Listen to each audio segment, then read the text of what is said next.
오늘 말씀의 제목은 누가 내 이웃입니까? 굿 네이버스라고 들어보셨죠? 단체도 있고 또 선한 사마리아인 법이라는 것도 들어보셨죠? 오늘 본문은 예수 안 믿는 사람들도 좀 아는 본문이에요. 여러분 바퍼라고 들어보셨어요? 무료 식사 나눔 공동체, 바퍼 나눔 공동체인데 옛날에는 이제 다일 공동체라고, 저 청량리에서 36년째 어려운 사람들 무료로 밥을 제공하는 그런 사역이죠.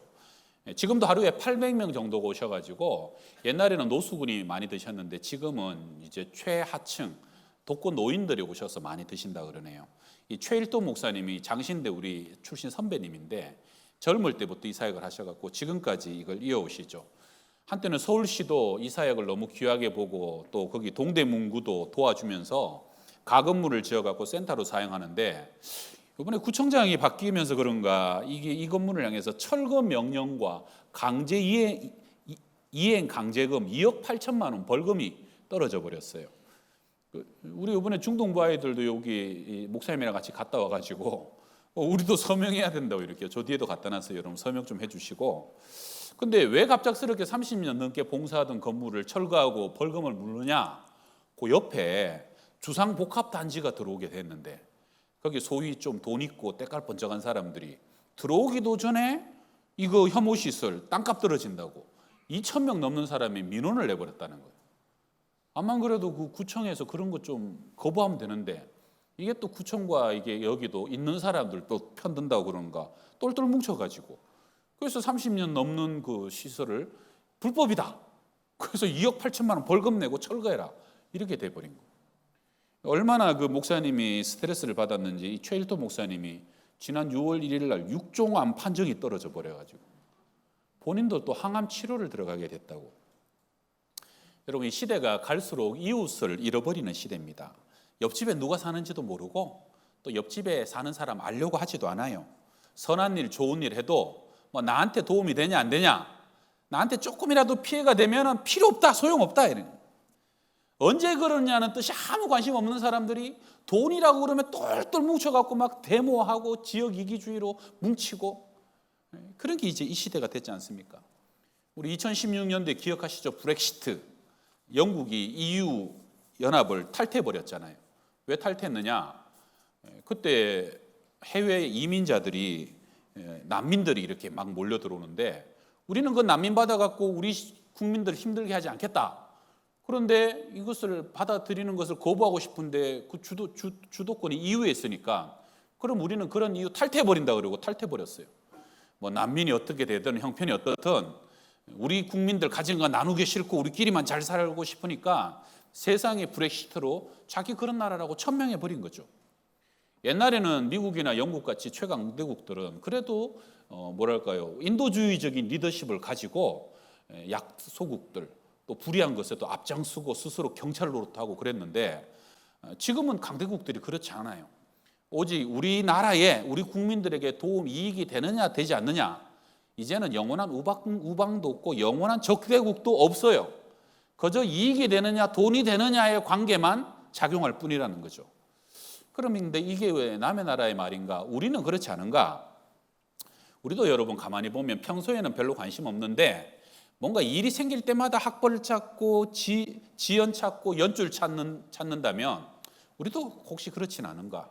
힘없고 초라하고 좀 남루한 사람은 자꾸 멀리하려고 그러고, 뭔가 힘있고 때깔 번쩍하고 뭔가 좀 도움이 될 만한 사람들은 어떻게든 관계를 맺고 연결되기를 바라는 그런 마음은 우리 안에 없는가? 오늘 말씀의 제목은 누가 내 이웃입니까? 영어로 이제 넥스트도 옆집, 어디까지 이웃인가? 아파트의 앞집이 옆집은 이웃인가? 같은 층이면 이웃인가? 동이 같으면 이웃인가? 여러분 한 율법 교사가 오늘 예수님을 찾아와서 물어요. 근데 질문의 동기가 선하지 못해요. 예수님을 시험하려고 물었다. 선생님, 내가 무엇을 하여야 영생을 얻으리까? 예수님이 질문으로 대답을 대신합니다. 율법에 무엇이라 기록되었으면 내가 어떻게 읽느냐? 네가 율법 교사고 전문가 아니냐? 네가 더 잘 알지 않느냐? 이 얘기예요. 그때 27절로 대답합니다. 우리 27절은 같이 한번 읽어봐요. 시작. 내 마음을 다하며 목숨을 다하며 힘을 다하며 뜻을 다하여 주 너의 하나님을 사랑하고 또한 내 이웃을 내 자신같이 사랑하라 하였나이다. 이게 신명기 5장, 오늘 읽었던 레위기 19장 말씀을 정확히 인용해서 막힘이 없이 대답하는 거죠. 여러분 2000년 전이나 지금이나 가장 큰 계명은 동일합니다. 하나님을 사랑하고 이웃을 사랑하는 것. 그리고 우리는 언젠가 하나님 앞에서 이 말씀 앞에서 우리는 또한 칭찬받게 될 것이고 책망받고 심판받게 될 것입니다. 주님이 대답하시죠. 네 대답이 옳도다. 이를 행하라. 그러면 살리라. 예수님은 참 쿨합니다. 율법교사가 지금 불순한 의도로 꼬인 마음을 가지고 지금 그렇게 주님께 꼬인 질문을 해도 옳은 건 옳다, 맞는 건 맞다, 바른 건 바르다, 네 대답이 옳다, 그렇게 살아라. 그러면 살리라. 아주 쿨하게 대답하셨죠. 근데 그 다음에 또 율법교사가 자기를 옳게 보이려고 또 질문합니다. 그러면 내 이웃이 누굽니까? 이것도 뭐가 있냐면 이웃 사랑하라고요. 그거는 나 이미 다 하고 있는데 이웃 한번 얘기해봐요. 나는 이미 다 하고 있어요. 내가 그런 사람이에요. 지금 이런 의도로 또 말하는 거예요. 그래서 예수님이 여기서부터 그를 참 진리를 가르쳐 주시려고 선한 사마리아인의 비유를 시작하시죠. 어떤 사람이 예루살렘에서 여리고로 내려가다가 강도를 만나죠. 강도들이 옷을 벗기고 때리고 거반 죽은 것을 내다 버립니다. 그 당시에는 이제 옷이 중요한 거잖아요. 다 벗겨갖고 뺏어가는 거죠. 그러니까 멍들고 어떤 피투성이에다가 지금 그대로 놔두면 죽어요. 예루살렘은 이 해발 760m고 여리고는 해발 250m라 이게 한 1000m 정도의 차이가 있는 데다가 아주 거의 경사진 길을 35km 정도 내려가야 되는 길이에요. 지도 안 보게 되면은 저런 구조예요. 그래서 아주 경사가 급하고 그 다음에 다음 사진 보게 되면 저게 광야 같아 갖고 사람이 안 삽니다. 소리를 지른다고 쫓아올 사람도 없고 도와줄 사람도 없는 거예요. 그래서 옛날부터 저기 강도들이 잘 출몰하는 곳이라 피의 길이라고 별명이 붙어져 있어요. 저런 것은 사실 혼자 여행하면 안 됩니다. 조심성이 없는 것일 수도 있고 아니면 몰라서 갔는지 아니면 알면서도 피치 못할 사정으로 가게 되었는지 어쨌든 매 맞고 지금 빼앗기고 다 죽게 생긴 거예요. 근데 이게 사실 우리 인생의 모습이기도 합니다. 가지 말아야 될 곳에 가고 때로는 판단을 잘못해서 봉변을 당하고 어쩔 수 없는 급박한 사정과 환경 때문에 알면서도 갔다가 큰 어려움에 처하기도 하는 것이죠. 나는 절대 저렇게 강도 만날 일이 없다. 아니죠. 어느 순간 내가 강도 만난 자가 될 수도 있는 것. 그게 사실 우리 인생입니다. 자, 31절에 마침 한 제사장이 그 길로 내려가다가 그를 보고 피하여 지나가고 또 이와 같이 하는 레위인도 그곳에 이르러 그를 보고 피하여 지나가되 여기 마침 딱 맞는 시간에 딱 맞는 사람. 야, 다행이다. 제사장이 지나가네. 그게 마침 아닙니까? 그런데 이 제사장이 피하여서 지나가 버립니다. 여리고에도 제사장과 레위인이 살았거든요. 48개 성읍에 이 사람들은 흩어져 살았는데 여리고에도 제사장들이 사는 동네였어요. 아마 반차를 따라 2주간 예루살렘 성소에서 제사를 지내고 업무를 하고 지금 내려가는 길이었는지. 그런데 보고 외면합니다. 왜 제사장식이나 레위인이나 돼갖고 피하여 지나갔을까? 원래 여러분 제사장과 레위인은 율법대로 하면 어려움을 처한 사람은 도와줄 의무가 있지만 그것도 유대인에 한정돼 있어요. 이방인과 접촉하면 안 돼요. 나실인이라. 그래서 지금 때려서 다 죽어 피멍 들어 있으니까 이게 유대인인지 이방인인지 모를 수 있는 거죠. 그래서 내가 이방인과 접촉하면 부정해 줄 수 있어. 또 거기다가 시체를 만지면 안 돼요.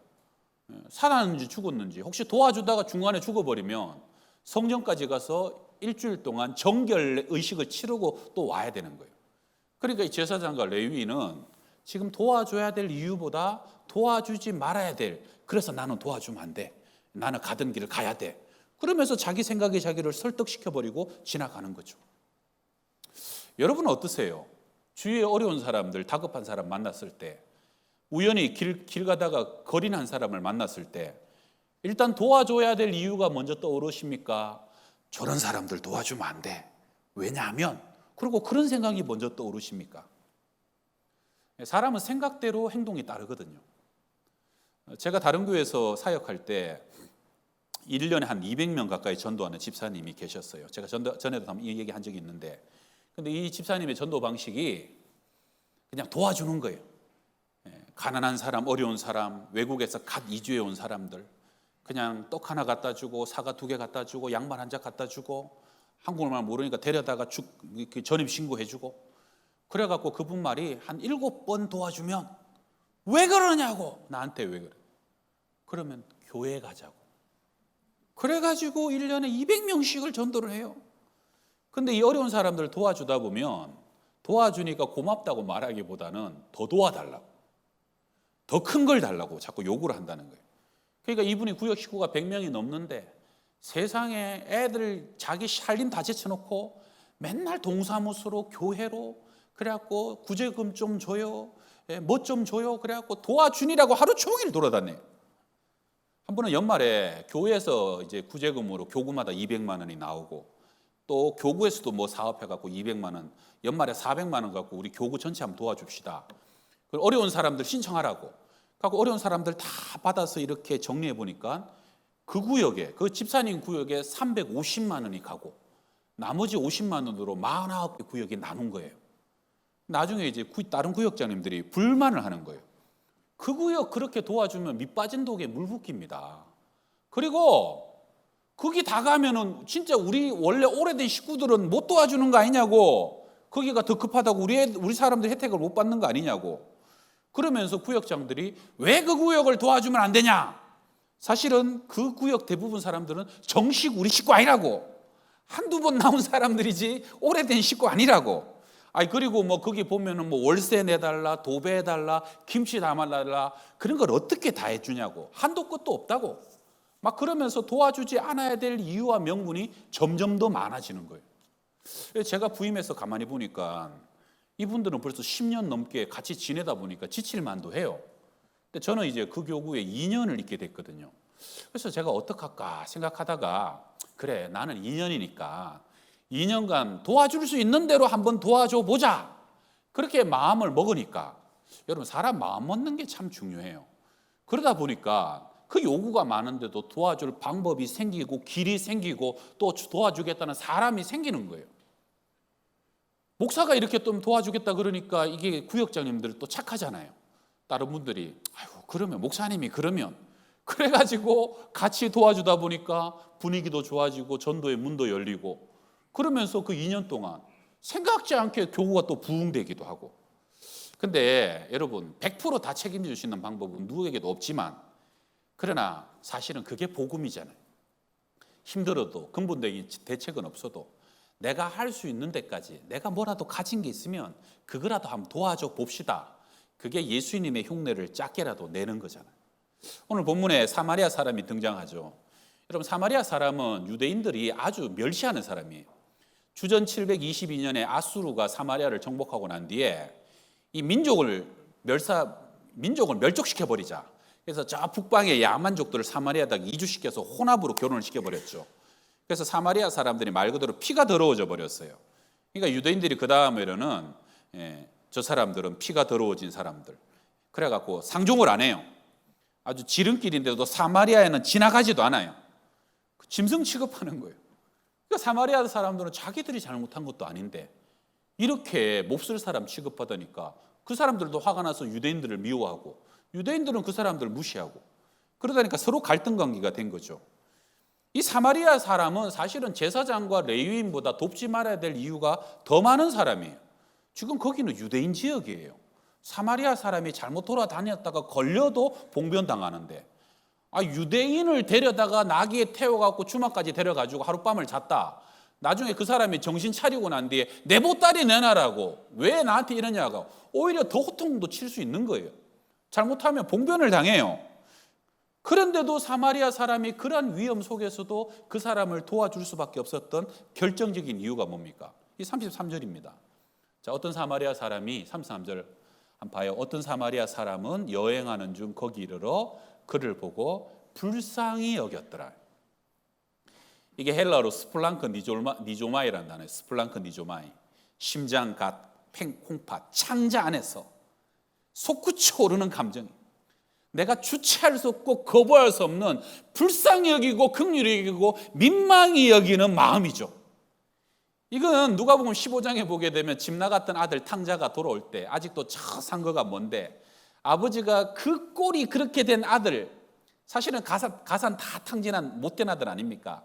보자마자 아버지가 불쌍히 여기는 마음으로 달려가서 그 아들을 끌어안는 그 아버지의 마음이, 하루 종일 말씀을 듣고 돌아가는데 예수님이 저 사람들이 돌아가다가 배가 고파서 기진하여 쓰러질까 싶어서 내가 그냥 못 보내겠다. 그래서 주님께서 그들을 불쌍히 여겨서 오병이어의 기적을 일으키잖아요. 마가복음 9장에 보게 되면 주께서 무리를 보시고 불쌍히 여기시니 저희가 목자 없는 양과 같이 고생하며 유리함이라. 목자 없는 양처럼 고생하며 유리하는 저 백성들 때문에 병을 고쳐주고 약한 것을 고쳐줄 수밖에 없었던 것. 여러분, 예수님의 치유의 능력은 긍휼이에요. 기적의 원인도 긍휼이에요. 주님께서 불쌍히 여기셔서 영혼을 살리시고 병을 고치고, 불쌍히 여기셔서 고칠 수 없는 인생을 고치고 용서해 주는 것, 전부 다 긍휼 때문에 이 모든 역사가 가능했다는 겁니다. 그럼 어떤 아내가 남편이 너무너무 미워가지고 뭘 해도 미워요. 아주 그냥 술 먹고 와서 퍼자는 거 보면 막 미워갖고 막 안 죽나 싶을 정도로. 근데 이 아내가 어느 날 은혜를 받았네요. 은혜를 받고 났더니 남편이 또 술 먹고 와서 쓰러져서 자는데 처음으로 불쌍해 보이더래요. 기적이 일어난 거죠. 어떻게 그런 일이 일어납니까? 긍휼이 심판을 이기거든요. 아무리 믿고 아무리 싫어도 내 마음속에 어느 날 하나님의 긍휼이 부어지면 그런 인간도 불쌍히 여기는 그런 마음이, 그런 긍휼이 내 안에서 솟구쳐 오르게 된다는 거예요. 긍휼이 심판을 이기고 자랑하는 겁니다.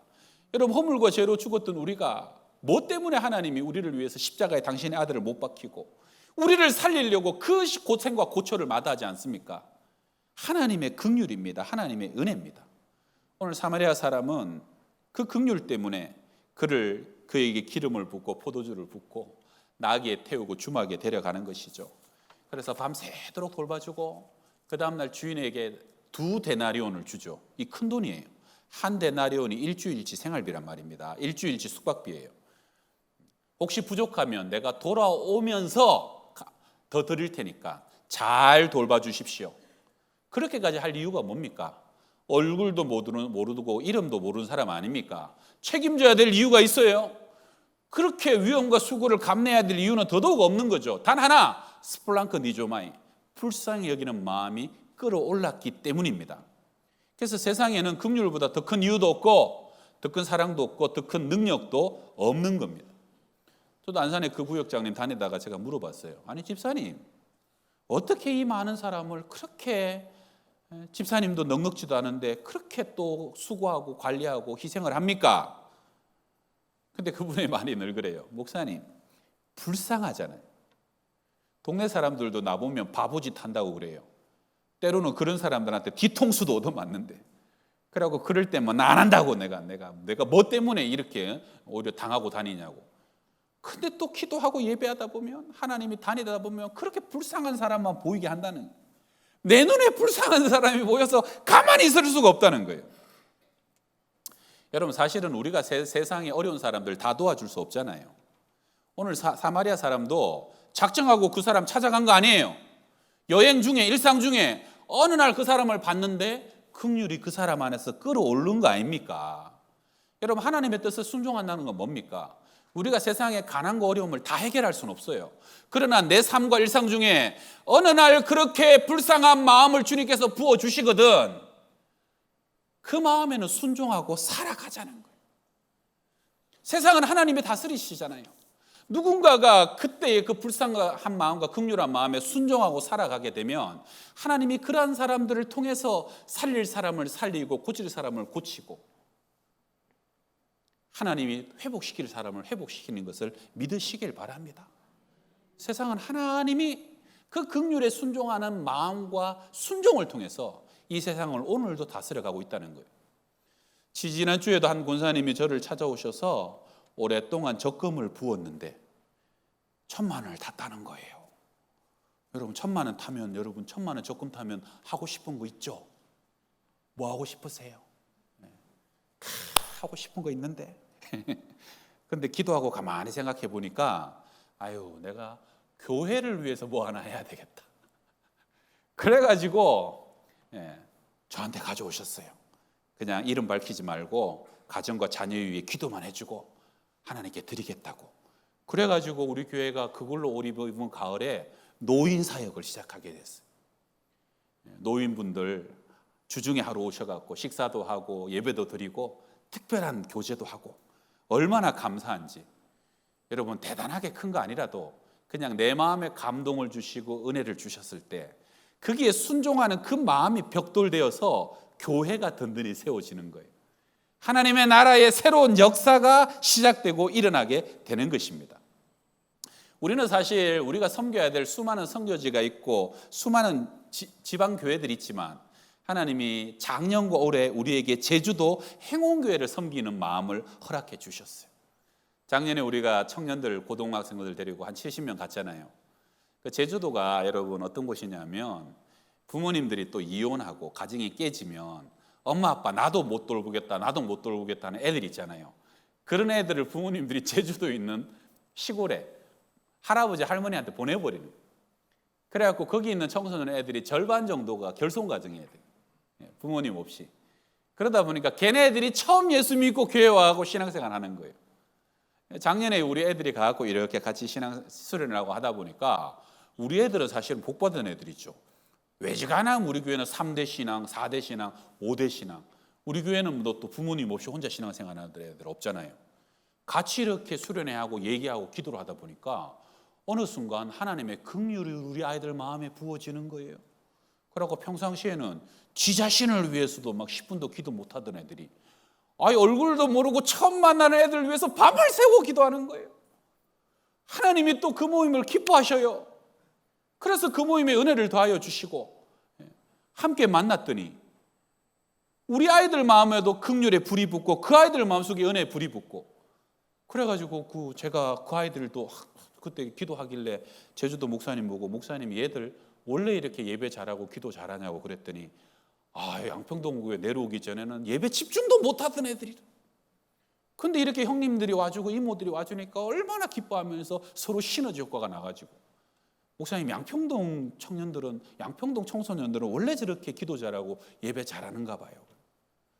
그렇다고 우리는 원래 그렇다고 그런 줄 알아라고. 하나님이 기뻐하시는 것이 은혜를 부어주시는 것이죠. 여러분 지난주 금요일 날 준비 기도회로 여기 모였더니 본당에 많이 왔어요. 아이들이.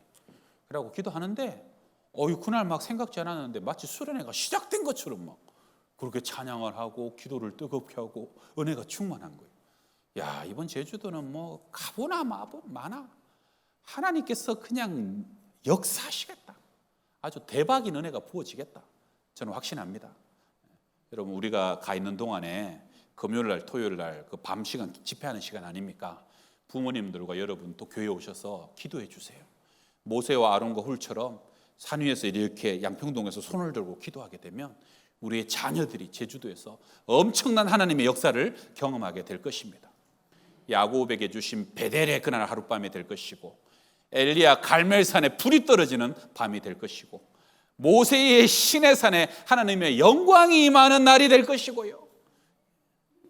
예수님 변화산의 영광을 경험하는 그런 은혜가 있게 될 것을 믿으시길 바랍니다. 오늘 선한 사마리아 사람 이야기의 결론입니다. 우리 36절 37절 같이 읽어봐요. 시작. 내 생각에는 이 세 사람 중에 누가 강도 만난 자의 이웃이 되겠느냐. 이르되 자비를 베푼 자니이다. 예수께서 이르시되 가서 너도 이와 같이 하라 하시니라. 아멘. 당신의 이웃은 누굽니까? 이 말씀의 결론은 이웃은 옆집에 있다고 거리가 이만큼이라고 이웃이 아니라는 거예요. 이웃은 선택하는 것이다.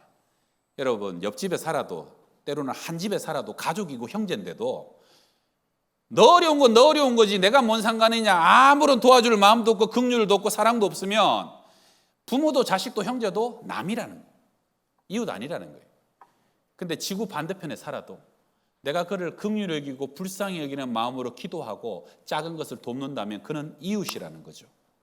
제주도 이름도 모르고 얼굴도 모르는데 여러분이 사랑으로 기도로 이번엔 그렇게 많은 헌금으로 여러분이 함께 하시기 때문에 우리가 작년과 올해는 제주도의 그 행운교회와 그 아이들을 우리의 이웃으로 삼기로 결정한 겁니다. 그리고 그 하나님을 사랑하고 이웃을 사랑하는 말씀 위에 하나님이 기름 부으시고 은혜를 주시는 것이라고 저는 믿습니다.